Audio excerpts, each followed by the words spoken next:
We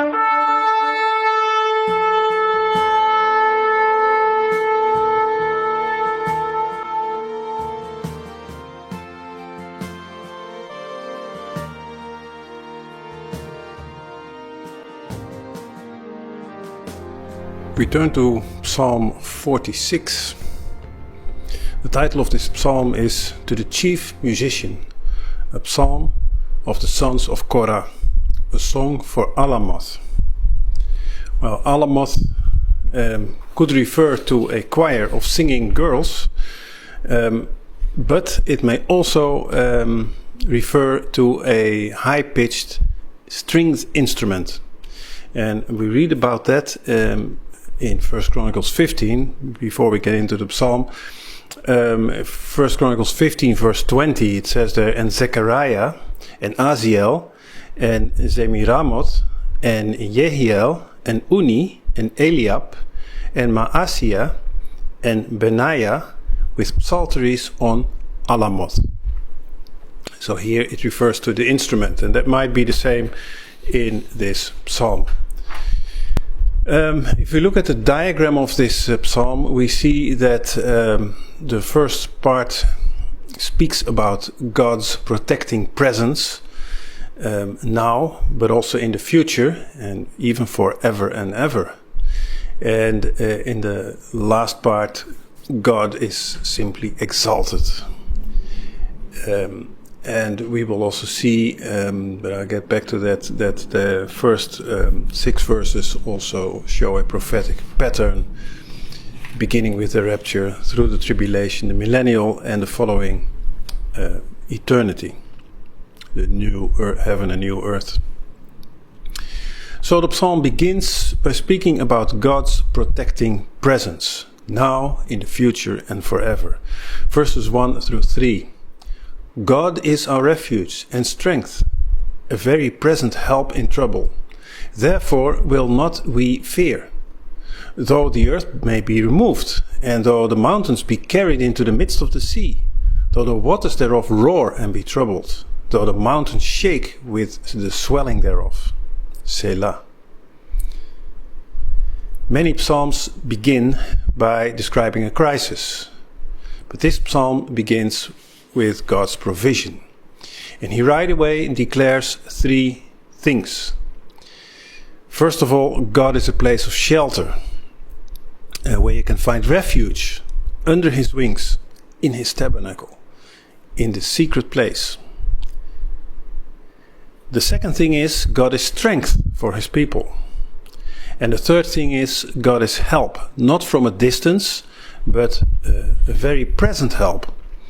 And therefore we will not fear. And it's only logic.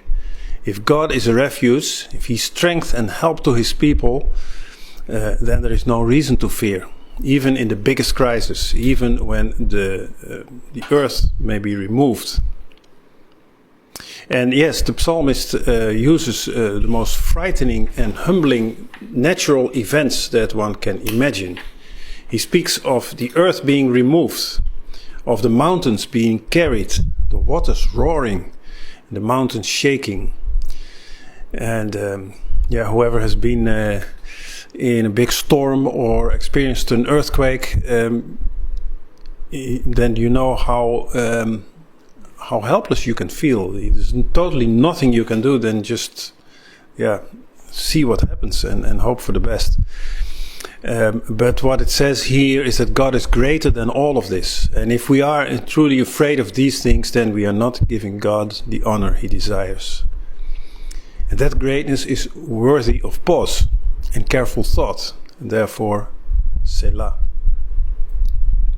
And then the psalmist continues, verse 4 through 6. There is a river, the streams whereof shall make glad the city of God, the holy place of the tabernacles of the Most High. God is in the midst of her. She shall not be moved. God shall help her. And that right early. The heathen raged, the kingdoms were moved. He uttered his voice, the earth melted. The psalmist paints the interesting picture of a constant provision of a river in Jerusalem, because he says the city of God. And it's interesting because Jerusalem does not have such a river. Only a few tiny streams. And that makes Jerusalem actually unique among many or most of historical cities, which were either on the coast or along rivers.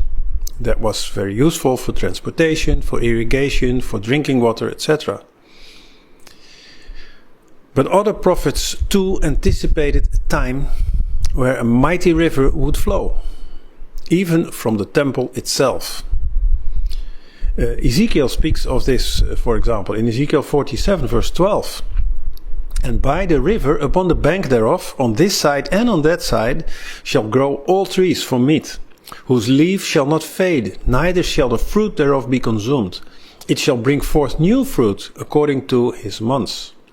Because their waters they issued out of the sanctuary, and the fruit thereof shall be for meat, and the leaf thereof for medicine.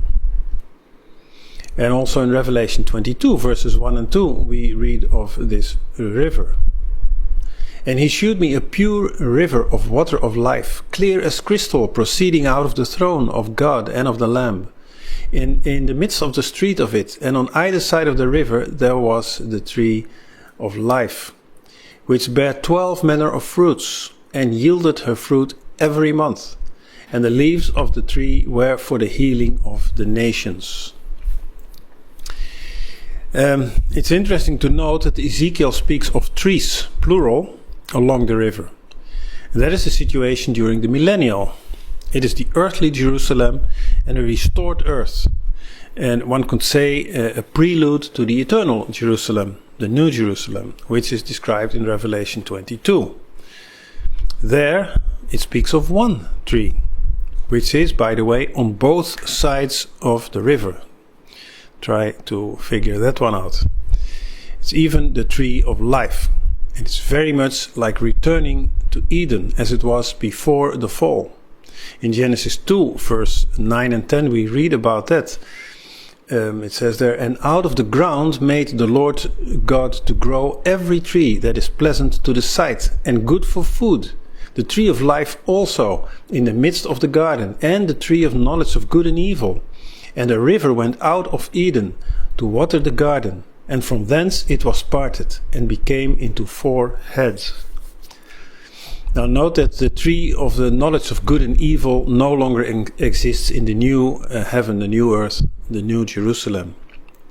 And that makes sense, since there will no longer be evil. But even we, at this point, spiritually speaking, already may live like this. And we read it actually when we began our study of the Psalms, in the very first Psalm, Psalm 1 verse 3.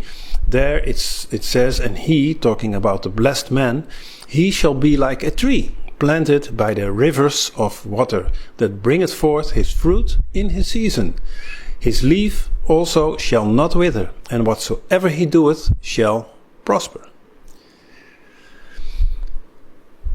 And like Abraham, we are sojourners in a strange country, looking for that city. Hebrews 11 speaks to that, verses 9 and 10.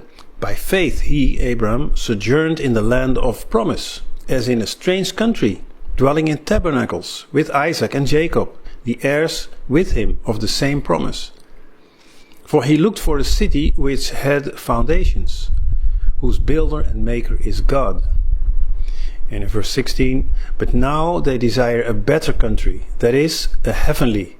Wherefore God is not ashamed to be called their God, for he hath prepared for them a city. And as the psalmist says, God is in the midst of that city. Therefore she shall not be moved, contrary to the earth and the mountains, as we read in verse 2. What a blessing and a glory that will be. We read in Revelation 22 verses 3 and 5, and there shall be no more curse, but the throne of God and of the Lamb shall be in it, and his servants shall serve him. And they shall see his face, and his name shall be on their foreheads. And there shall be no night there, and they need no candle, neither light of the sun. For the Lord giveth them light, and they shall reign for ever and ever. Well, we will read about this city more in detail in Psalm 48. Back to the psalm. The psalmist mentions how the nations raged. And we know these words from Psalm 2. There it was present tense. And here it is past tense. Here we look back from the perspective of the New Jerusalem. It is a prophetic view. The nations raged, but to no travail. At the mere voice of God, the earth melted. And so you see in the diagram that I put next to verses 1 through 6 a little table showing what it prophetically speaks about. The shelter that is in God during time of tribulation that first verse speaks of is actually the rapture, when the saints are being taken up and sheltered from tribulation. Verses 2 and 3 speak then about the tribulation. And verses 4 and 5 respectively of the millennium and the following eternity. And verse 6 that we just read then looks back on how this tribulation ends, or ended from that vantage point. So there is this prophetic timeline that is to be found there. He continues then in verse 7. The Lord of hosts is with us. The God of Jacob is our refuge. Selah. So after this glimpse into the future, we turn back to the present. What is to come encourages us today. God is called Lord of hosts. Yahweh Sabaoth. He is the commander of the army of his people and of the armies of heaven. This glorious God is with his people. He is our refuge. The word refuge here, and also later in verse 11, is mishgab, meaning stronghold. It's a different word from the word used in verse 1.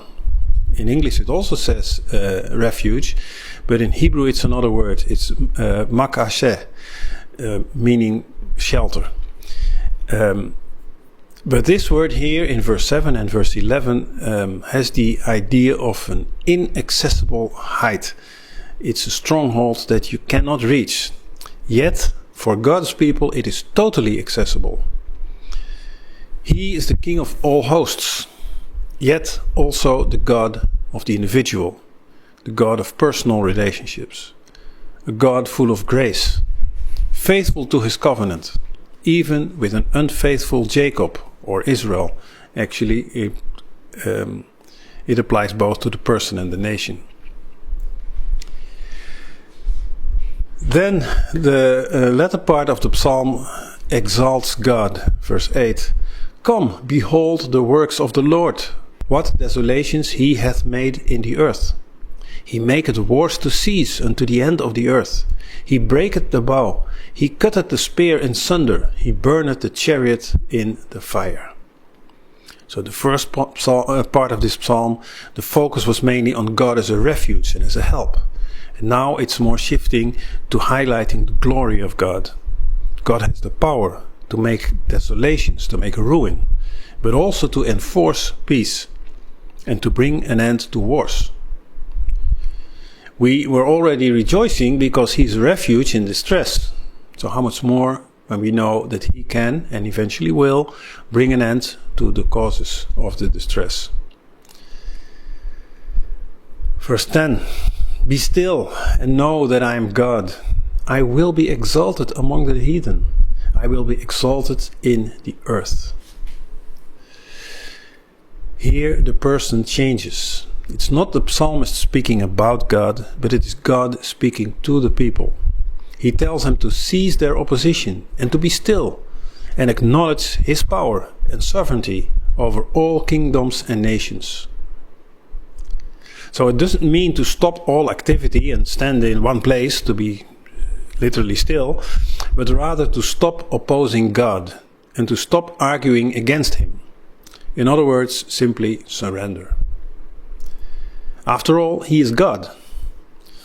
It's a very profound statement, but God is God and everyone else is not. And that fact should be enough to still all arguments and objections. Know that I am God. And all will know that he is God. And God will be exalted among the nations.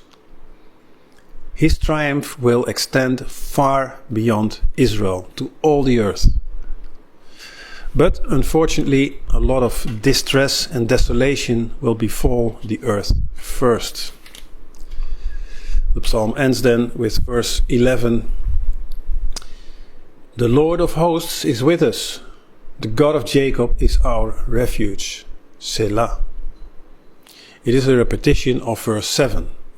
And it's encouraging to know that God, who is exalted in all the earth, is with us as a church, but he's also with us personally, individually.